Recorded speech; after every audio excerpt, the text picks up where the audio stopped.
All right, you guys, we're gonna get started. Good evening and good afternoon, everybody. Thank you for joining the Austin Software Tech Talk. I am Antonella Caldano. I work here at Austin Software as a brand manager. And today I am extremely excited to have here with us an amazing guest speaker. What's so special about him is that he's a member of the Node.js Technical Steering Committee and is one of the most important contributors to Node.js at an international level. So please welcome Rich Trott. Hi, Rich. It's a pleasure having you here. Hi, you're too kind. Thank you for inviting me. I really appreciate the opportunity. Yeah. So today, Rich is going to talk about open source, how to contribute to it, how companies use it, and its philosophy. And I'm also here with Edgar Licea, one of my teammates in the marketing department at Austin Software. Just know that Edgar and I will be moderating the chat and making sure all technical things are going okay. So please, if you're having any difficulties with your audio, your video, just reach out to us. Hey, Edgar. Hi, everyone. So before I turn it over to Rich, I just wanted to tell you guys a little bit about Austin Software. So I'm going to share my screen real quick. And I'll promise this will take just 5 minutes because I know you guys came here to listen to Rich, not me. So can you see my screen? Yeah. Okay, perfect. So about Austin Software. Austin Software is a technology startup that was founded in Texas a couple of years ago, actually. So is we help tech talent from Latin America connect to amazing opportunities in the United States. And our ultimate goal is to generate those perfect matches between our engineers or our devs and our partners or clients and establish long-term work relationships. And the way we do this is by having a developer-first business model. And this is actually when it gets interesting. This doesn't mean we have bowling alleys or table tennis at our offices. I mean, we do have them and others on their perks, but we truly focus on something else. Because our devs work directly on the engineering teams of the US, we make sure that they have influence on their teams, that they don't miss out of any important decisions, that they're not treated as freelancers, that they have the equipment that they need to do their work, that they get the bonuses, raises, recognition, and also that they get mentorship and guidance. The mentorship and guidance they need to grow in collaborators that are constantly sharing information, sharing knowledge, and collaborating with each other. So basically, it's kind of like the best of both worlds. You work for the US, but you also have teammates who you can discuss with or debate with in your own language. Something else I want to clarify is that we don't work by fixed hour contracts. We're not a software factory or an outsourcing product company or a staff augmentation company. And this is interesting because I've been working on the tech industry for many years now, and this is the first time I've seen a business model like this, and it's really, really interesting. So our current facts, we were founded in 2018, as I said before, in Austin, Texas. And although our headquarters are there, we have many offices in Montevideo, Uruguay, Buenos Aires, Santiago, Chile, Medellin, and Bogota in Colombia, Mexico, and we will continue to expand in the region. We are about 140 employees, and we have around 25 partners so far, of which 2 of them are actually US unicorns. So that's really, really cool. And we love to see our partners grow because we grow with them, and that really means a lot. And last but not least, we really want to thank all the local communities that support us. Node Colombia, React Buenos Aires, Medellin JS, Montevideo JS, Python Chile, and Dev Chile. They support us, and it was great reaching out to them and start creating things with them, and having them on board with this initiative is really awesome. So really, really thank you guys. Now, before I pass it over to Rich, I just wanted to say a few more things.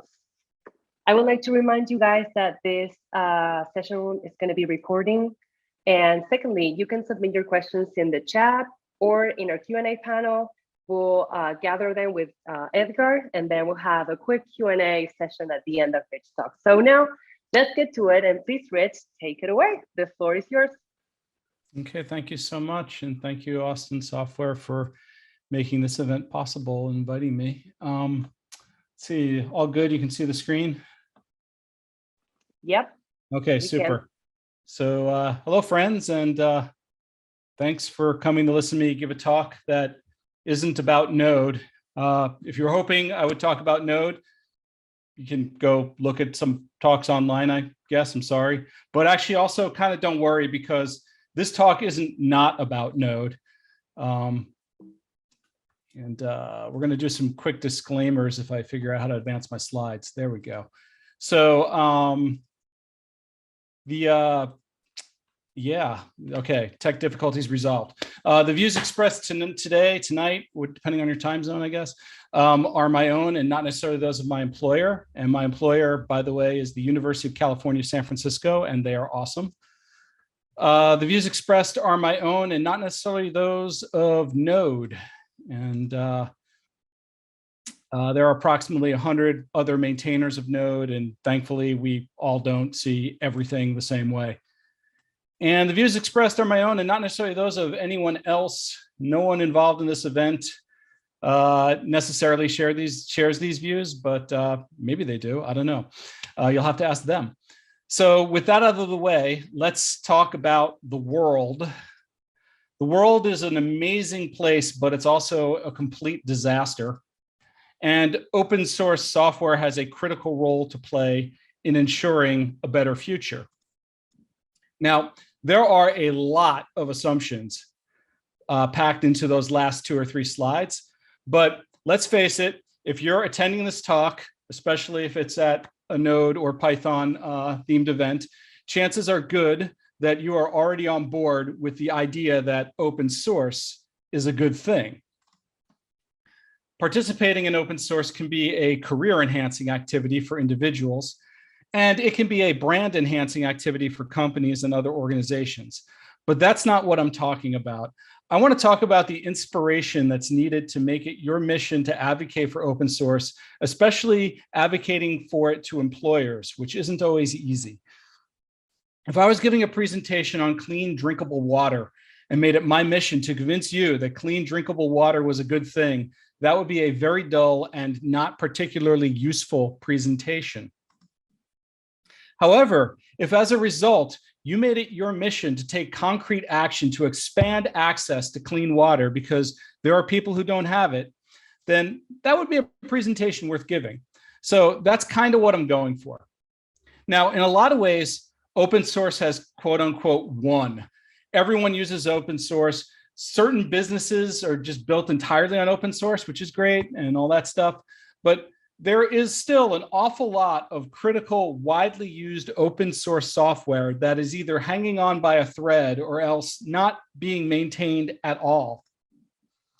And given that, it's worth thinking about the very large impact open source has had and compare it as a mental exercise with the even larger and more significant impact it could be having. We should think about who benefits from open source's success and why. And we should think about what we can do to make the world a little bit better. In other words, why does open source matter? Or more provocatively, who cares about open source anyway?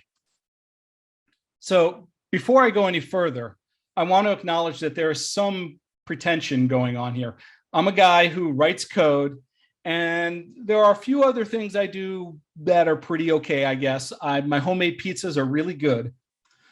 But there's no reason to think that pizza making skills translate into insights into how the world works or how it should work. I'm being given this platform because I'm a prominent maintainer of Node and because I have a track record of giving some pretty decent talks, or at least making them kind of funny. So while I'm not completely uninformed, it's also true that maintaining Node doesn't mean I know how the open source world should work. So with that said, let me try to tell you how the open source world should work. Let's start with, what does open source hope to achieve? The term open source was created to make a distinction from the earlier term free software. You've probably heard the phrase free as in freedom, not free as in beer. And at least as far as I know, that phrase came to exist to explain the free in free software. Spanish and probably most other languages have different commonly used words for free as in freedoms versus free as in costs nothing. And that's awesome. English uses the same word for both, and that sucks. But the free software folks have a list of software freedoms that kind of make that clear, what they're talking about, that they're not talking necessarily about the software not costing anything. So first, there's the freedom to run the software as you wish for any purpose. Second, there's the freedom to study how the software works and to change it to suit your needs. Three, there's the freedom to give the software away to others. So you downloaded it, you also can give it to somebody else. And fourth, there's freedom to distribute modified versions. If you've made changes, you can distribute those as well. To most of us, those things sure sound like open source software. And so it may be hard to imagine today, but there was a huge rift between the free software people on one side and the open source people on the other. And the rift was ideological. Open source came into being to describe free software's development methodology, working in the open and all that, without also implying all of free software's ideology. It was believed, correctly it seems, based on the way things have turned out, that the methodology of free software could be attractive to business if it was separate from, for example, the idea that proprietary software was inherently unethical. To proponents of free software, distributing software freely is an ethical concern. It promotes sharing and cooperation. And as our lives are increasingly digital, the idea is that freedoms in software promote freedom and justice in general. Now, for better or for worse, most people don't distinguish between the terms free software and open source. I know that I often don't, and I probably will fail to make that distinction multiple times in the next 10 or 15 minutes. In practice, the two describe nearly the same sets of software.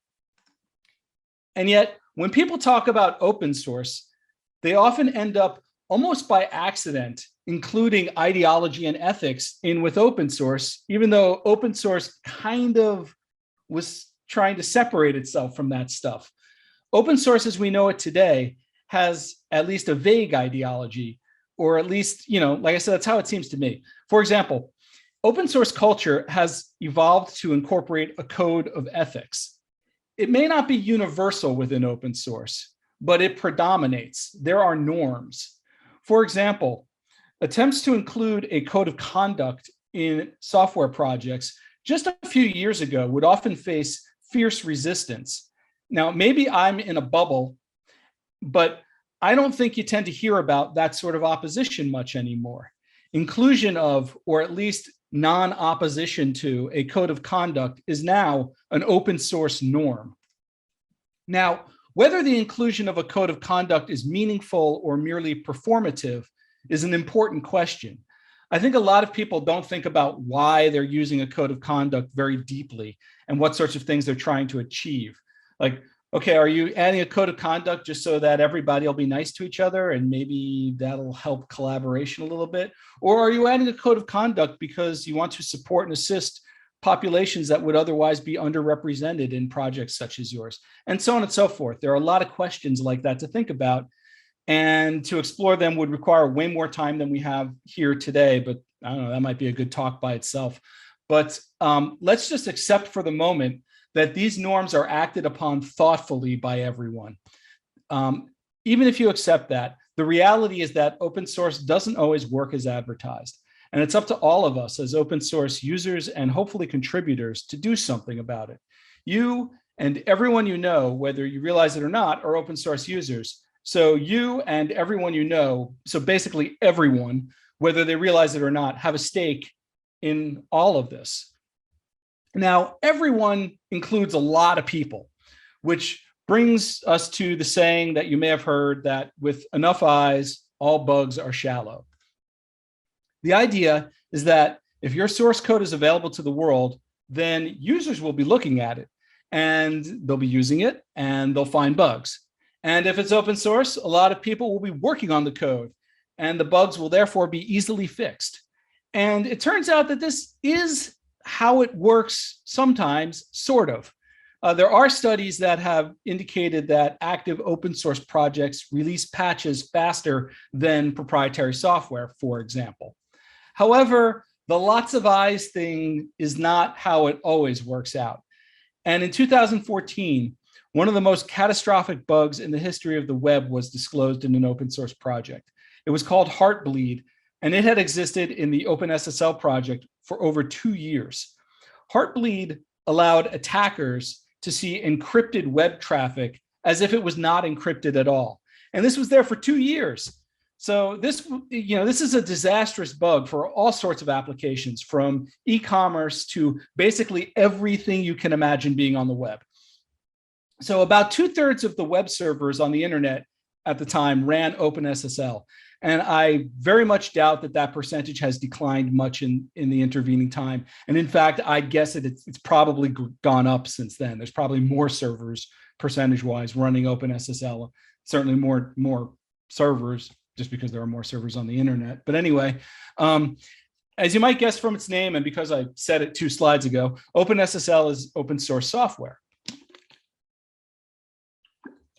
Now, it turns out that even though OpenSSL was and is one of the most widely used open source software packages out there, and even though it was and is very complicated software that basically underpinned the entire web, OpenSSL had a very small team of people working on it. I think it was like 6 people, and only one of them was working on it full time. And I bet that one developer was very, very burned out. OpenSSL is now supported by the Linux Foundation, which means that OpenSSL is indirectly funded by corporations, and OpenSSL is in a better place. So in a way, hooray, this story has a happy ending. But there was a catastrophic failure, and there are a lot of other projects out there. Anyway, the people who wrote and maintain OpenSSL are very smart and very good at what they do.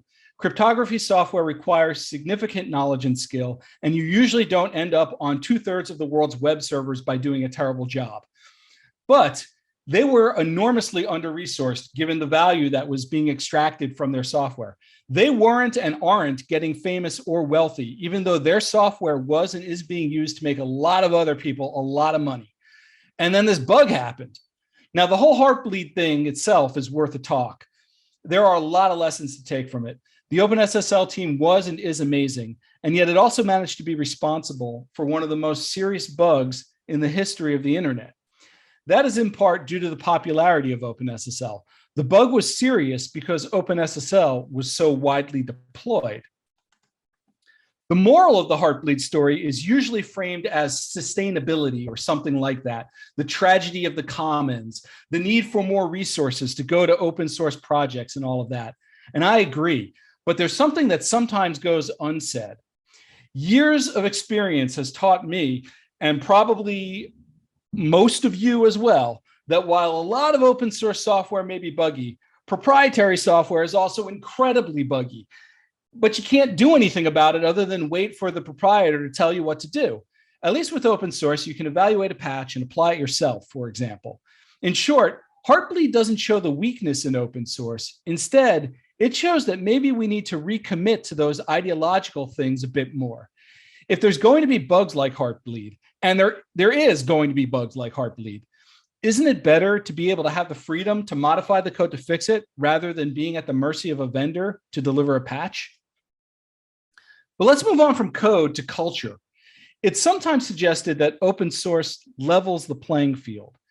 In other words, it provides an equal opportunity for everyone to get involved, contribute, participate, and succeed. There's some truth to that, but there's also another way to look at it. Anyone is welcome to volunteer their free time and do a bunch of hard work for no direct reward. That sure sounds like the kind of thing that people who already have lots of advantages are likely to be able to do. It was popular a few years ago to suggest to people that GitHub was their resume. In other words, do lots of open source work that will show up in your contribution graph on GitHub, and it will help you get hired into the job of your dreams. And this can work because some people will look at your GitHub profile when making recruiting and hiring decisions. But let's think about what that says. GitHub is your resume means that you are expected to do a ton of free labor just so someone will hire you. That's fine for people with the time and the resources to donate, but that's usually the people who already have a ton of advantages. The first few years of my involvement in Node, I was often pointed to as someone who managed to contribute a lot, but didn't get paid to work on Node. A friend called me the hardest working meatbag in Node. At the time, that was a badge of pride for me. Looking back, I see it as an indication of the advantages I had and continue to have. Let's move from individuals to corporations. Some tech giants have negligible participation in open source, despite having built their business and essential services on open source software. Some go so far as to make it nearly impossible for their employees to participate in open source, even outside of their work time. This is usually due to concerns that the company's intellectual property will be given away. Others have reputations for being hostile to open source, but actually do more to support open source foundations and open source work than their competitors. I'd love to live in a world where companies that build their fortunes on open source find it financially unviable to then not give back in some way. I'd also love to live in a world where substantial support of open source is guaranteed to result in a boost in both financial returns and public reputation. We do not live in that world. Yes, some companies that participate in open source do often receive substantial benefits, but often it's in ways that also undermine software freedoms. And that is also probably worth an entire talk by itself. The bottom line, though, is that while the system here isn't totally broken, it is not working nearly as well as it can, and we need to do better. Which brings us to the whole reason I'm talking about any of this, which is why you should want to get your business or organization on board with ethical open source. Before talking about your company's possible motivations, let's talk about your motivations as an individual. For some people, free and open source software is a way to resist capitalism and exploitation. And if that's your motivation, more power to you. But that's not likely to be a motivation for your employer. So I talked before about how open source doesn't always level the playing field when it comes to individuals. But that was talking about a level playing field for involvement as contributors. I think open source is more successful at leveling the playing field for consumers of software. If the software is available at no cost and with few or no restrictions on how it can be used, then the ability of people to use the software is not restricted by how much money they are able to spend to get the software. This is true even if the consumer is an organization or a company rather than an individual. At the university where I work, the software we use to deliver our courses to students online is open source. A lot of our peer institutions, the universities that we consider competitors and that we constantly compare ourselves to as a benchmark for how we're doing, many of those institutions don't use open source solutions for delivery of online courses. And I think that's wrong, and I want to talk about why. The institutions I'm talking about are elite medical and health schools in the United States. They have more money and resources than the typical university. If these institutions use and contribute to open source solutions for these sorts of things, the open source solutions will be more likely to be viable, full-featured solutions. If the open source solutions are not robust and feature-rich, then the wealthy universities will use proprietary software to deliver courses, and the universities that can't afford the proprietary software will have to settle for a substandard pedagogical experience for their instructors and learners. And those universities with smaller budgets are in all likelihood the universities attended by students who also have smaller budgets. Open source provides a way to make things better for everyone. It doesn't magically eliminate all disparities or solve all problems in software by any means, but it at least helps. It moves the needle in the right direction.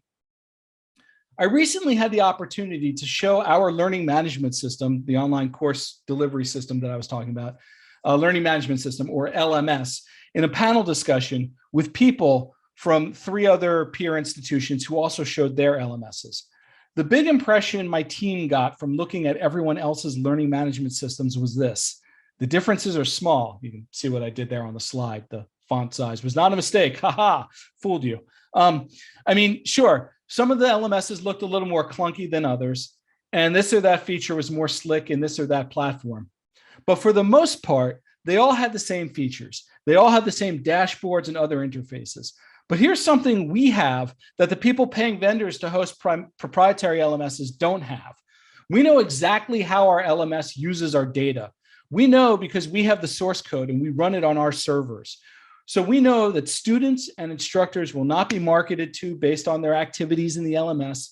We know that the vendor will not be purchased in a few years and alter their privacy policy and start selling data to other entities, therefore, perhaps revealing student performance and other sensitive information. And these are things that other universities, including the elite ones that I was talking about earlier, these are things they care about. And we don't have to negotiate these guarantees about data privacy with anyone. And we don't have to renegotiate it when our contract expires, and so on and so forth. And so that's the thing. You need to find out what it is your company cares about from an ethical perspective. And once you've identified an ethical value of your employer, then it's time to figure out how it can be better served in open source, and then advocate for that loudly. And if you have to go with money, then fine, but some care is required.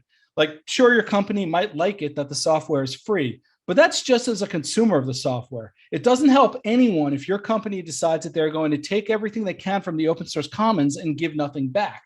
We need to get the company on board with assisting in maintaining the health of the software. That can be in donating to a foundation that supports the project, or encouraging staff to contribute to the project on company time, maybe fixing bugs that affect the company, or maybe just doing a lot of troubleshooting work to supply really good bug reports with a lot of detail, and so on and so forth. And if your company doesn't have any ethical values beyond maximizing profit, you might want to reconsider your place of employment if you're able to. And when you do find another job, if you're able to, consider negotiating to make contributing to open source something you do for work. I don't know what the labor market is like in different locations around the world, and I don't know what kinds of negotiating are generally considered acceptable at hiring time in different societies and cultures. So this may not apply for all people in all places. But if this is something you are able to do, consider doing it. But back to companies. I've been pretty vague so far, really. If you ask me to lay out step by step how to get a company on board with open source, the answer is it probably varies a lot. Maybe by throwing around buzzwords like ROI or best practices. If the company already uses the software but doesn't support the project in some way, maybe it's by thinking about the downsides for the business if the open source project stagnates or goes away or moves in a direction that's incompatible with the company's needs as a consumer of the software. Now, you want to be careful with that because you don't want to raise fear, uncertainty, and doubt and cause your employer to ditch the open source software for proprietary software, especially because all of those things, stagnation, moving in a direction incompatible with your needs, and just going away, those are all things that happen with proprietary software as well. Maybe motivation for your company might be the good PR a company can get if they do it right by getting more involved in open source. I don't know. And if that's all disappointing and you're expecting a universally applicable tactical checklist or something like that, I'm sorry, I don't have easy answers. I want to close out with a story about Jacob Thornton. He was one of the two creators of Twitter Bootstrap. In 2012, he gave a talk entitled, "What is Open Source and Why Do I Feel So Guilty?" It was largely about open source burnout, but it talks about a lot of the things that are related to things we've been talking about here today. Anyway, here's what he said. Open source has a life cycle, and the time to burn out is accelerating.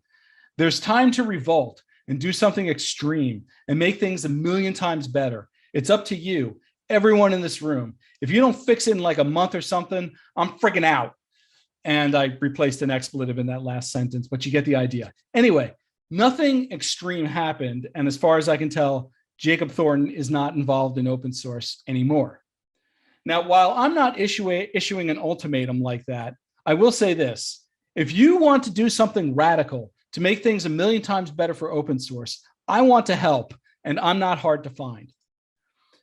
I'm Rich Trott, and when I'm not maintaining Node.js. I work at the University of California, San Francisco. They are an awesome employer, and I'm hiring a user experience designer for a system that advances public health and holds corporations accountable. If that's you or someone you know, please get in touch. Thanks.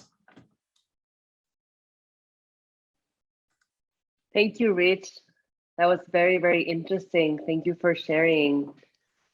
That was really hard. Everything was so quiet. I felt like I was just talking alone in my room because I am. Yeah, it happened. Same to me.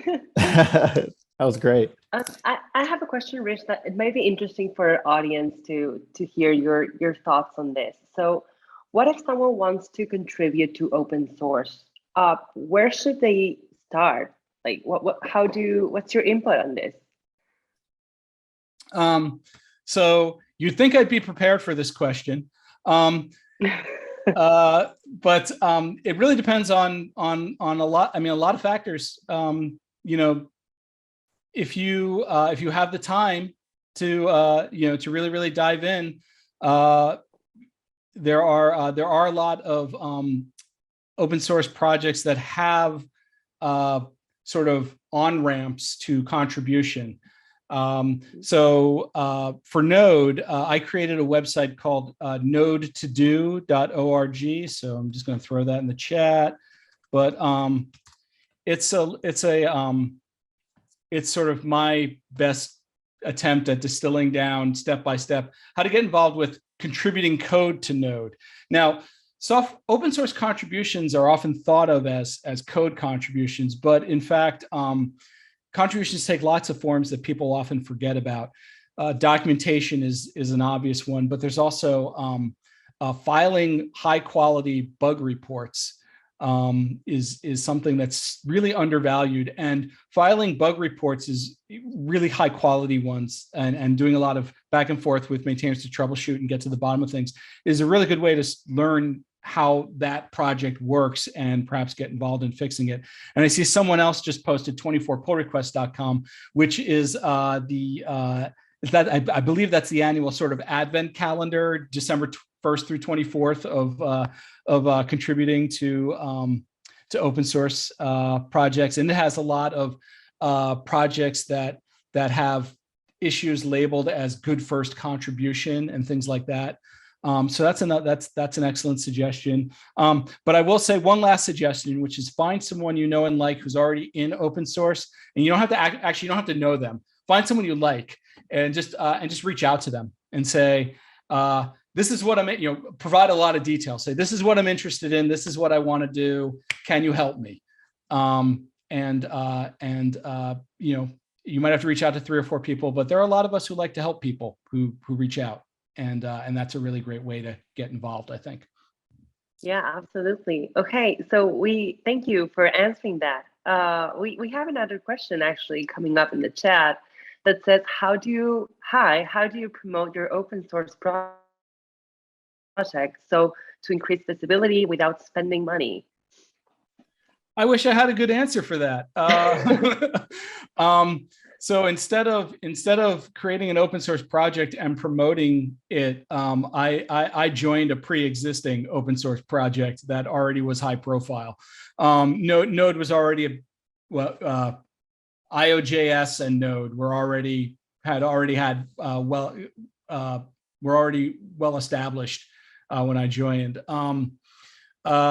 But that said, I mean, I can just pretend I know what I'm talking about and throw out ideas that maybe someone else in the chat wants to answer. But trying to get influential people interested in what you're doing, writing blog posts, tweeting about it. I mean, I don't know. I don't have good answers. But demonstrating the utility and to a community, certainly giving presenting about it at a local meetup type situation, sort of like build a scene around where you are around the open source project can sometimes work depending on what the project is. And from there it can grow. I'm making this up though. I have no idea. Maybe someone else knows. I'm sorry. I wish I had a better answer. It's okay. Thank you. I hope Pablo is happy with your, he says thanks. So yeah, he's happy with your answer. Or at least So we appreciates have, the effort. he's Yeah. appreciating it. Yeah, that was the word. We have another question in our Q&A panel, and I'm going to click answer it live. I think you guys can see it. How do you think blockchain development fits into this? Oh man, I've never gotten a blockchain cryptocurrency question before. I'm completely serious because I haven't been giving talks for like 2 years. But I don't know. You know, blockchain.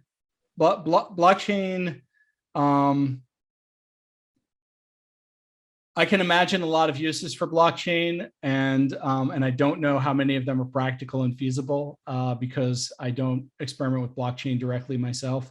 And I can see, you know, there are people who you know, criticize blockchain as a solution looking for a problem, and that its primary. I'm just going to tie it in with cryptocurrency, even though you, of course, can have a blockchain that's independent of cryptocurrency. But since blockchain's primary use in the public mind, anyway, is associated with cryptocurrency, you know, on the one hand, there are people who, you know, as we all know, probably, you know, argue that cryptocurrency's primary purpose is a pyramid scheme and to launder money and to, you know, allow ransomware perpetrators to demand ransoms without being traceable and things like that. And there, you know, there's some truth to the, you know, like you know, cryptocurrency has become the currency of choice for ransomware criminals. I mean, you know, there's no denying that. On the other hand, you know, I look at things like Filecoin, which backs up IPFS, and you know, I don't know enough about blockchain to know if it's, you know, if that's like a really, really amazing use or not, but it seems to be. I mean, it seems promising to me for distributed web and stuff. And so if that stuff pans out, if that isn't a bunch of junk, and again, I don't know, but if that all works out, the decentralization of the web could be a good thing in terms of software freedoms. You know, it could, like, you know, I said at the beginning of the talk that I have no idea how the world works. I'm just a guy who writes code and makes pizzas. And so, you know, made it clear. So I'm just going to answer these questions like I'm a guy in a bar drinking a beer, talking about how great his pizzas are, and I don't necessarily know what I'm talking about. You know, it could be really awful. I mean, you know, a lot of important things are protected by, you know, regulation and other things. I don't know. I'd be interested in your ideas about anonymous attendee, about how the blockchain development fits into this. I thought you were asking me. I'm like, no. I'm looking at. from marketing. I looked at the Q&A box to see who asked it. Because, you know, we knew that in the chat, Pablo had asked that first question. It's like, who asked this? And it says anonymous attendee. So yeah. Anyway. But Okay, yeah, I don't know. It's all right. We don't So have that's to my know answer. everything. I'm really good at giving 5-minute answers and basically say I have no idea. It could be A, it could be B. Really, if anybody wants to toss something out for me to monologue about, I'm here. That's an awesome skill. Okay. All right. So do we have any more questions? Edgar, did you get any questions in privately? I haven't, so. No, I have not. So I think that's it. Either my talk was insufficiently provocative or else it was so complete that nobody had any questions. It was extremely clear. One of the other. Absolutely. All right, that's awesome. Okay, well, we want to really thank you, Rich, for joining us today and for sharing with us all that you know and your trajectory. And I just want to say we're going to leave in the chat a link to our feedback survey because, you know, we're always looking for feedback to get better and how to, you know, make these events better. So if you guys could just take 2 minutes and complete this. Thanks to everyone who came and stuck around for it. Yeah. Thank you, everybody. And okay, yeah, so that's the feedback survey. And thank you, Edgar, as well, for your support here. There's actually one more question if you want to just yes, dive in on. Please, So Juan of course. what are your thoughts on the security problems regarding open source packages? Do you have a vision of how this can be avoided? This sounds like it's a question about supply chain issues. And so speaking just for the Node ecosystem for the moment, there was a blog post on GitHub, on the GitHub blog earlier today, I think. It was either late yesterday or early today, about what NPM is doing to help mitigate supply chain attacks going forward. And so what they're doing is requiring, essentially, it sounded to me from my quick skim of the blog post before joining this webinar, that they were basically enforcing two-factor authentication everywhere to prevent credential stuffing. Basically, if you have my password, you're not able to publish as me, is kind of the idea. So if you don't have two-factor authentication enabled, when you go to log in and publish, you will have to go to your email to confirm that you're you. And if you do have more robust two-factor authentication enabled, great. And starting next year for the most dependent upon packages, so basically packages that everyone uses, the things like Lodash and things like that, the publishers will not be able to publish unless they have two-factor authentication enabled. And then they're just eventually going to roll it out to all packages. Now someone's mentioning auditing. Well, I don't know if this is relevant to the blockchain or the supply chain attack question, but auditing becomes very, very challenging with when you have the volume of modules that you have in something like NPM. There are companies that, like NodeSource, I think, used to. I don't know if they still do, but they're very active in Colombia. They used to have packages that they've guaranteed that they had audited. But the best you can do is some static analysis and some heuristical tools that NPM runs behind the scenes, but that they probably don't like to disclose too much about, other than that they exist. So I think the two-factor authentication is going to be a thing, and I think we're probably going to end up seeing then more efforts at token theft, which has not been a big deal in terms of supply chain attacks, at least in NPM. And two-factor authentication won't help with that. But token theft is hopefully a lot harder to do, and therefore we hopefully will see less supply chain attacks. I mean, and if people are just getting it, if it's just becoming part of the culture that, oh, when I get an automated update for a package, a dependency I'm using, I actually check to see who the publisher is to make sure it's not someone, a new publisher on the package that I don't recognize and things like that. If people are getting it, are learning to do that, that's great, because that's really, the social aspect of it has really been the missing piece. So I haven't said anything too deep there. I just took a really, really long time to say it. But anyway, I'm going to stop there. So thanks. Thank you, Juan-Lee. We have another question. Miguel Ramos is asking, hi, are you aware of the amazing growth of the Blender open source software since version 2.8? That makes me think we are already living in that world where corporations love open source software. Any thoughts on that? So I don't know much about Blender. I've heard about it, but I haven't looked at it or know much about it. But you have my word as a gentleman that right after this is over, I'm going to go look at it and maybe I'll form an opinion.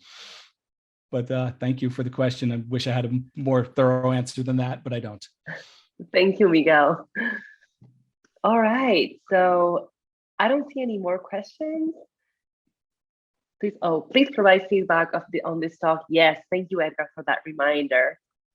Yes, thank you for those of you who have already provided feedback. Again, we really appreciate it, and yeah, it just makes these tech talks even better. Exactly. All right. Well, thank you, guys. We're gonna wrap it up, and I'm just gonna wish you to have a great end of the year. And again, thank you, Rich, for joining us today and for sharing with us all your knowledge. Thank you for letting me spew my opinions for 20 minutes. It was a lot of fun. I really appreciate everybody taking the time to sit through it, and for you inviting me. Thank you. That's awesome. All right. Well, see you guys later. Bye-bye. Take care. Take care.